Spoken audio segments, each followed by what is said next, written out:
Hello शिक्षक साथियों, आप सभी का आपके अपने यूट्यूब चैनल बीपीएससी टीचर प्रशांत में हार्दिक स्वागत है।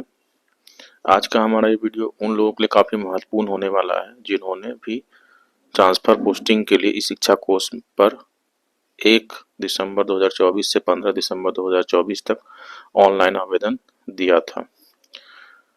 आप सभी को पता है कि अभी तक मात्र 35 शिक्षकों का ही स्थानांतरण हुआ था और उसके बाद ये प्रक्रिया काफ़ी दिनों तक के लिए बंद कर दी गई थी। तो हम लोगों में ये टेंशन बना हुआ था कि आखिर हम लोग का ट्रांसफ़र होगा कि नहीं होगा और होगा तो कब तक होगा। उसी कड़ी में आज शिक्षा विभाग के द्वारा 7 फरवरी को एक नया शिक्षक ट्रांसफ़र पॉलिसी के अंतर्गत नया मार्गदर्शिका जारी कर दिया गया है, जिसके अंतर्गत किन किन शिक्षकों का ट्रांसफ़र होना है वो बताया गया है, किन किन शिक्षकों का ट्रांसफ़र नहीं होगा ये भी बताया गया है और किस तरीके से होगा सारा प्रक्रिया स्टेप बाय स्टेप बताया गया है। आप सभी को एक और खुशखबरी दे दूं कि इनका जो ट्रांसफ़र और पोस्टिंग होना है वो सॉफ्टवेयर के द्वारा होना था, जो कि कुछ दिनों से ट्रायल में था, जो सक्सेसफुल रहा। अब हमारा सॉफ्टवेयर पूरी तरह से तैयार है ट्रांसफ़र करने के लिए। वैसे तो ये 7 पेज का आपका नोटिफिकेशन आया है, लेकिन मैं उतना नहीं बताऊंगा, जो मुख्य बातें वही बताऊंगा, इसलिए वीडियो को बिना स्किप किए अंत तक जरूर देखेंगे। चलिए वीडियो स्टार्ट करते हैं। सबसे पहले तो आप लोग को ये जानकारी है ही कि फॉर्म कब तक भरा गया और हमारा लगभग 1,90,000 शिक्षक जो है विशेष समस्या के लिए स्थानांतरण हेतु अभ्यावेदन दे चुके हैं और आपका जो ट्रांसफ़र होना है उसमें 4 आपका चरण बनाया गया था। तो पहला चरण में आपका साधारण रोग, गंभीर रोग, दिव्यांगता के आधार पर, मानसिक दिव्यांगता, विधवा परित्यक्ता के आधार पर है। उसके बाद दूसरा आपका है पति पत्नी के प्रतिस्थापन के आधार पर। तीसरा है महिलाओं के लिए ऐच्छिक स्थान पर दूरी के आधार पर और चौथा है पुरुषों के लिए ऐच्छिक स्थान के लिए दूरी के आधार पर। ये सब तो पुराना ही है, नया उसमें कुछ नहीं है। अब है कि पहले नहीं बताया गया था कि किन किन लोगों का ट्रांसफ़र नहीं होगा, लेकिन अब क्लियर कर दिया गया है कि जिन पर भी विभागीय कार्रवाई चल रही है उनका ट्रांसफ़र नहीं होगा, जिनका निलंबन हुआ उनका नहीं होगा, जिनका निगरानी जांच चल रहा है उसका भी नहीं होगा, फर्जी नियुक्ति संबंधी जांच अगर चल रही है तो उनका भी ट्रांसफ़र नहीं होगा, विविध आरोप की जांच अगर चल रही तो भी नहीं होगा, बिना सूचना का अनधिकृत रूप से अनुपस्थित है तब भी उनका ट्रांसफ़र नहीं होगा। उसके बाद एक और है सरकारी राशि का बकाया हो तो उनका ट्रांसफ़र तो होगा, लेकिन उनको सरकारी राशि जब तक वो पूरा जमा नहीं कर देते तब तक ट्रांसफ़र उनका नहीं होगा। तो आपकी जो ये 6 कैटेगरी के टीचर होंगे उनके सारे डिटेल ई शिक्षा कोश पर अपलोड करने की जिम्मेदारी सौंपी गई है, ताकि जैसे ही उनका पूरा अपलोड हो जाता है उनके बाद ये लोग ट्रांसफ़र की प्रक्रिया शुरू कर देंगे। उनके लिए जो है आपका स्क्रूटनी के लिए 16 पदाधिकारियों को प्रतिनियुक्त किया गया, जो कि ये सब आपको नजर आ रहे हैं। 7 इधर हो गए, उसके बाद 8, 9, 10, 11, 12, 13, 14, 15, 16 ये सभी पदाधिकारी इन सारे लोगों का प्रविष्टि करेंगे। ये हो जाने के बाद आपको 3 कंडीशन दिया गया है कि क्या आपका जो अभ्यावेदन प्राप्त हुआ सही है तो ओके लिखेंगे, फेवरेबल कंसिडरेशन आपका देखने योग्य है तो वो लिख सकते हैं, मतलब कि उनमें 3 तरह के आइकन रहेंगे और नॉट ओके है तो वो लिखेंगे। तो जिनके ये दोनों चीज़ होंगे उन्हीं का ट्रांसफ़र होगा, नॉट ओके वाले का खत्म हो गया।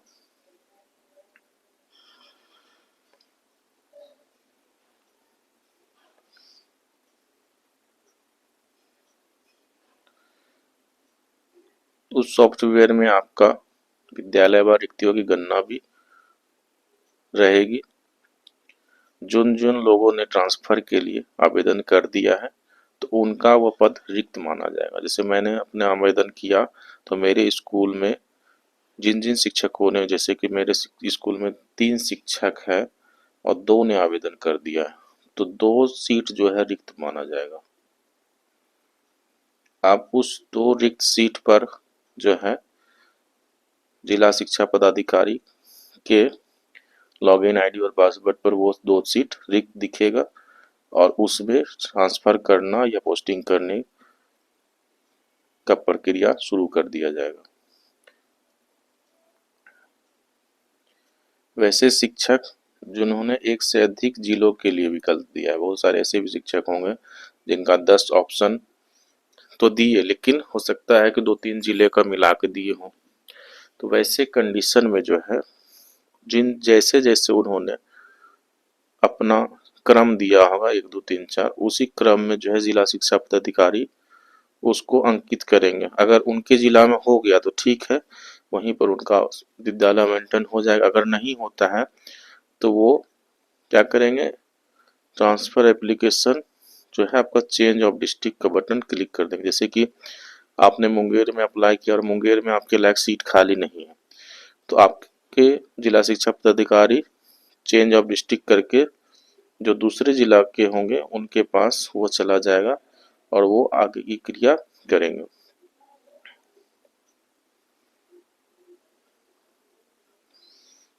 जिला शिक्षा पदाधिकारी के द्वारा ओके या फेवरेबल कंसिडरेशन की श्रेणी के बाद क्या होगा कि आपका फिर चला जाएगा अभ्यावेदन निर्देशक प्राथमिक शिक्षा के लॉगिन आईडी पर प्रदर्शित होगा और जैसे ही वो करेंगे आपका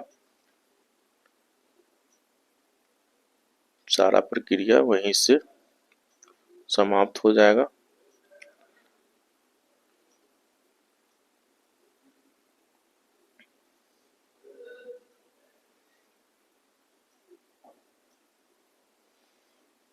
जो भी टीचर अंतर जिला स्थानांतरण के मामले में होंगे उनको जिस जिला में स्थानांतरण होगा उस जिला के जिला शिक्षा पदाधिकारी का आदेश निर्गत किया जाएगा और पुराने वाले जहाँ पर वो पदस्थापित है वहां से विरमण आदेश प्राप्त करके नए विद्यालय में पदस्थापित करेंगे।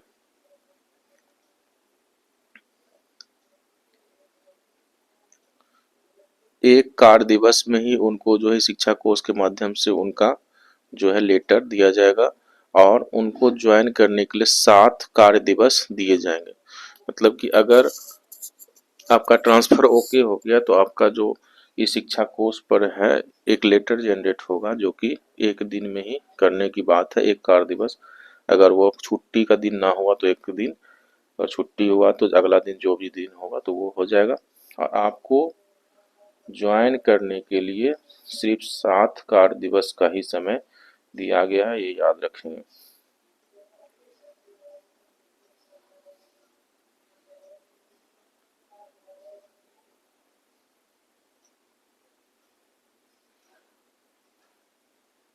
किसी प्रकार की अगर राशि का बकाया आपके ऊपर है तो संबंधित जिला शिक्षा पदाधिकारी को विरमण देने से पहले वो सारी राशि वसूल ली जाएगी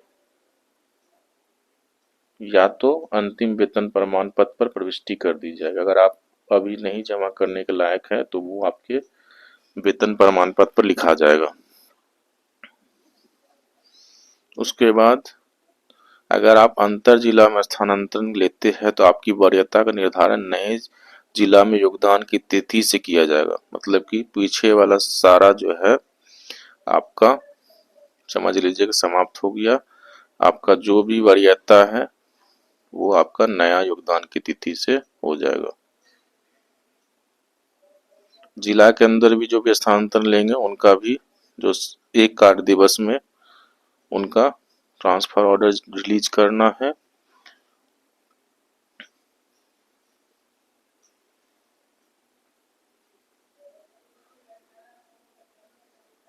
ट्रांसफर आपका जैसे ही हो जाता है तो नए पदस्थापित विद्यालय में योगदान के उपरांत संबंधित विद्यालय के प्रधानाध्यापक या प्रभारी प्रधानाध्यापक द्वारा विद्यालय के लॉगिन आईडी से ही शिक्षक को पोर्टल पर योगदान की तिथि एवं समय की प्रविष्टि की जाए। जैसे ही आप दूसरे स्कूल में ज्वाइन करते हैं तो आपके हेडमास्टर जो होंगे अपने लॉगिन आईडी और पासवर्ड से आपका डिटेल डाल देंगे कि योगदान आप कब कर रहे हैं और टाइम भी क्या है, पूर्वाह्न है क्या अपराह्न है, और योगदान पत्र पर हस्ताक्षर अंकित करते हुए उसके स्कैन कर अपलोड भी करना है।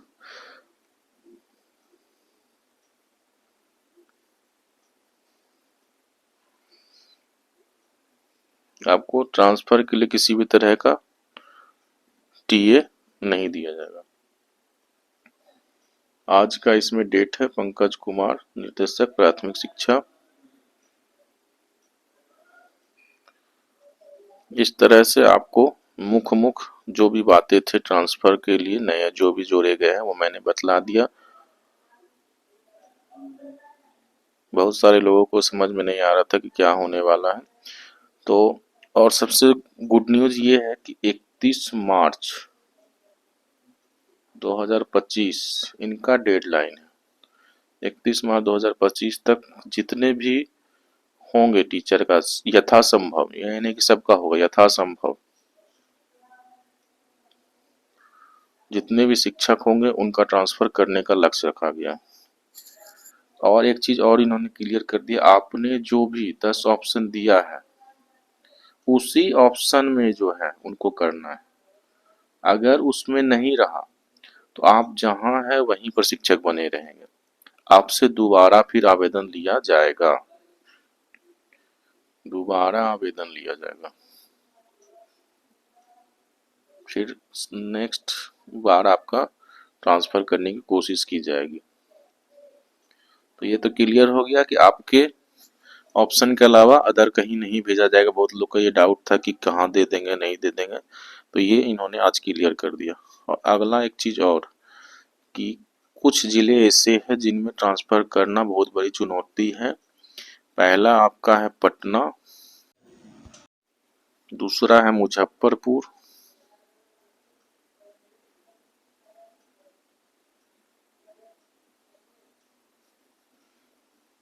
समस्तीपुर, सॉरी पटना है, मुजफ्फरपुर नहीं, पटना, दरभंगा और समस्तीपुर। इन तीनों जिला का ट्रांसफर होना बहुत ही ज़्यादा मुश्किल है, क्योंकि सबसे ज़्यादा दरभंगा और समस्तीपुर में ज्वाइनिंग कराई गई थी, जिसमें अन्य राज्य के शिक्षक आ गए। और पटना एक ऐसा जिला है जहां पर हर लोग चाहता है अपना ट्रांसफर कराना। तो इन 3 जिलों में ट्रांसफर होना, समझ लीजिए कि जिनका नसीब बहुत बढ़िया होगा उन्हीं का होगा, क्योंकि कोई भी पटना से जाना नहीं चाह रहे हैं। इनके अलावा जो तीन जिला के अलावा कोई भी जिला है उनका आसानी से ट्रांसफर हो जाएगा। और मैक्सिमम को जो है अपना 10 ऑप्शन जो दिए होंगे वो मिल जाएगा। सबसे आसानी होगा ट्रांसफर होने 1 to 5 वाले का, क्योंकि बहुत टीचर है और बहुत स्कूल भी है। 6 to 8 9 10th में सोशल साइंस में दिक्कत है।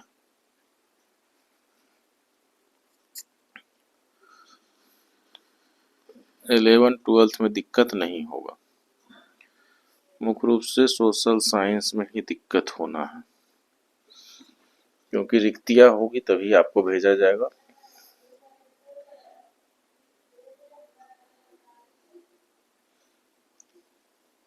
आशा करता हूं आपको हमारा ये वीडियो पसंद आया होगा। अगर पसंद आया हो तो लाइक करके अपने शिक्षक समूह में ट्रांसफर कर देंगे, ताकि उनको भी जो भी डाउट होंगे वो क्लियर हो जाए। और अगर आपको किसी भी तरह का और फिर भी कोई समस्या रह जाते तो मुझे कमेंट कीजिएगा, मैं आपका निश्चित रूप से रिप्लाई दूंगा। हमारा चैनल इसी तरह के आपको लेटेस्ट अपडेट देने के लिए बनाया गया है, इसलिए हमारे चैनल को सब्सक्राइब करके बेल आइकन को दबा देंगे, ताकि हमारे आने वाले नेक्स्ट वीडियो का नोटिफिकेशन आपको मिल सके। वीडियो को अंत तक देखने के लिए धन्यवाद। जय हिंद, जय भारत।